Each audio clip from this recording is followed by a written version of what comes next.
15 अगस्त से 7 दिन पहले क्यों हिल गई नासा की चूलें? आखिर भारत का इसरो क्या करने जा रहा है ऐसा?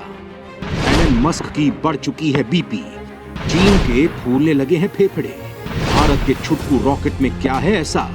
मिशन से दुनिया हैरान। दोस्तों, मैगी 2 मिनट में बने या ना बने, लेकिन इसरो ने कुछ ऐसा बना दिया है कि अंतरिक्ष में सैटेलाइट्स की बाढ़ और भारत की कमाई में अंबार लगने वाला है। इसरो का ये मिशन इतना जानदार है, इसकी तकनीक इतनी बेजोड़ है कि दुनिया आंखें फाड़ फाड़ कर वैसे ही देख रही है जैसा आज से कुछ साल पहले इसरो के उस मिशन को देख रही थी, जब इसरो ने रिकॉर्ड बनाते हुए अंतरिक्ष की छाती को चीरते हुए 103 सैटेलाइट लॉन्च कर डाले थे। दोस्तों, भारत की आजादी वाले दिन यानी 15 अगस्त से एक सप्ताह पहले ही इसरो कुछ ऐसी उपलब्धि तय करने वाला है, दुनिया का माहौल बदल जाएगा। ये बात मैं आपको बताने वाला हूँ, लेकिन दोस्तों उससे पहले आपको बता दूं कि चीन और अमेरिका इस वक्त ताइवान में बिजी हैं, रूस और पूरा यूरोप यूक्रेन में बिजी है, खाड़ी देशों से उम्मीद भी बेकार है। लेकिन इसी बीच भारत के प्रधानमंत्री ने 2 महीने पहले 10 जून को गुजरात में कुछ ऐसा किया था जिसने अंतरिक्ष जगत की हवा ही बदल कर रख दी। मोदी ने इसरो के काम के साथ भारत के उन वैज्ञानिकों को भी आगे बढ़ने के लिए कहा जो एलन मस्क की तरह का टैलेंट और तगड़ा मादा रखते हैं। इसके लिए बाकायदा सरकार ने एक नोडल एजेंसी ही बना डाली,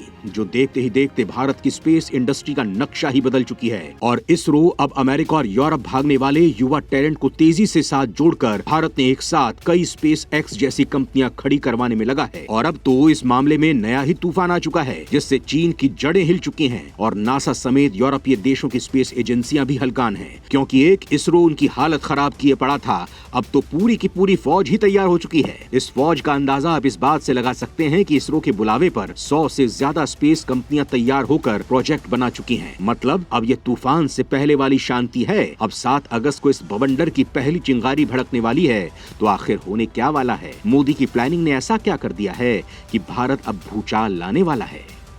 एसएसएलवी की उड़ान भारत के लिए है बेहद खास।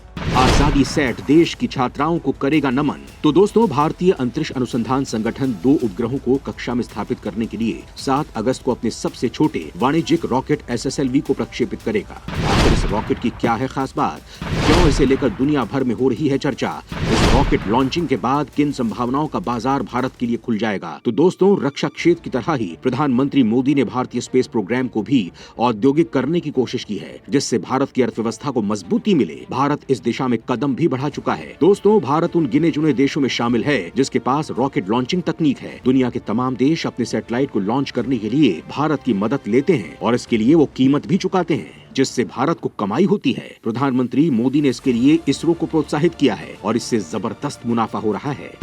भारत ने स्पेस प्रोग्राम में अब तक कितनी कमाई की है, कितने देशों के सैटेलाइट लॉन्च किए हैं? तो दोस्तों, 1999 से लेकर अब तक इसरो कुल मिलाकर 34 देशों के 342 विदेशी सैटेलाइट्स अंतरिक्ष में लॉन्च कर चुका है। विदेशी लॉन्च के जरिए इसरो ने पिछले 3 सालों में यानी 2019 से 2021 के बीच 10 मिलियन यूरो यानी 86.48 करोड़ रुपए कमाए हैं। जितने भी विदेशी सैटेलाइट्स इसरो ने अंतरिक्ष में लॉन्च किए हैं, उनमें से ज्यादातर अर्थ ऑब्जर्वेशन, वैज्ञानिक प्रयोग और तकनीकी प्रदर्शन के लिए थे। भारत ने सबसे ज्यादा 226 अमेरिकी सैटेलाइट्स लॉन्च किए हैं। उसके बाद 12 इंग्लैंड और कनाडा के, 11 जर्मनी के, 8 सिंगापुर के सैटेलाइट्स शामिल हैं। इसके अलावा दर्जनों और भी देश हैं जो 1 से लेकर 5 सैटेलाइट्स तक भारत के रॉकेट से अंतरिक्ष में लॉन्च करवा चुके हैं। इसरो पूरी दुनिया में सबसे सस्ते लॉन्च के लिए जाना जाता है, इसीलिए छोटे और मध्यम आकार के सैटेलाइट्स को लॉन्च कराने के लिए दुनिया भर के देश भारत से संपर्क करते हैं। और अब एसएसएलवी की लॉन्चिंग के बाद इसकी संभावना और बढ़ जाएगी। दोस्तों, तो आइए जानते हैं कि इस रॉकेट की ताकत और तकनीक क्या है। पीएसएलवी के विपरीत एसएसएलवी रॉकेट के 3 चरणों को फायर करने के लिए ठोस ईंधन का उपयोग करता है, जो पेलोड को वांछित ऊंचाई तक ले जाता है, तब उपग्रह को कक्षा में स्थापित करता है। अपने पहले प्रक्षेपण में एसएसएलवी 145 किलोग्राम अर्थ ऑब्जर्वेशन 2 उपग्रह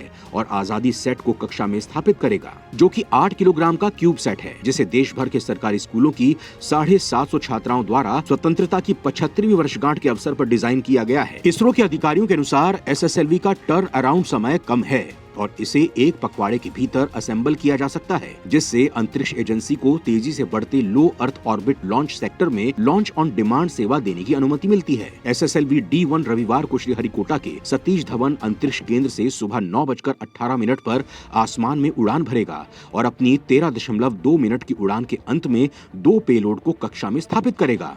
अब सवाल उठता है कि इस रॉकेट का वजन और साइज क्या है और इसकी क्षमता कितनी है। तो दोस्तों, एसएसएलवी की ऊंचाई 34 मीटर है, व्हीकल का व्यास 2 मीटर और द्रव्यमान 120 टन है। दूसरी ओर पीएसएलवी 44 मीटर लंबा, 2.8 मीटर व्यास और 320 टन द्रव्यमान है। इसकी कक्षा में 1800 किलोग्राम तक पेलोड लगाने की क्षमता है। दोस्तों, प्रधानमंत्री मोदी ये जानते हैं कि भविष्य में स्पेस की ताकत देश की दशा और दिशा तय करने वाली है। इसीलिए वो भारतीय अंतरिक्ष अनुसंधान संगठन इसरो पर खास ध्यान दे रहे हैं। उनके प्रोत्साहन का नतीजा है कि इसरो ने दुनिया को हैरान कर देने वाले तमाम मिशन को सफल बनाकर इतिहास रच दिया। इसकी खास वजह यह है कि कृषि से लेकर तकनीक और सुरक्षा के मामले में सैटेलाइट बेहद मददगार और जरूरी हो चुके हैं। भारत ने सैटेलाइट की मदद से पाकिस्तान में सर्जिकल स्ट्राइक को अंजाम दिया था। वहीं सैटेलाइट की मदद से ही चीन की हर हरकत की खबर भारत को हो जाती है और भारत अपनी रणनीति तय करता है।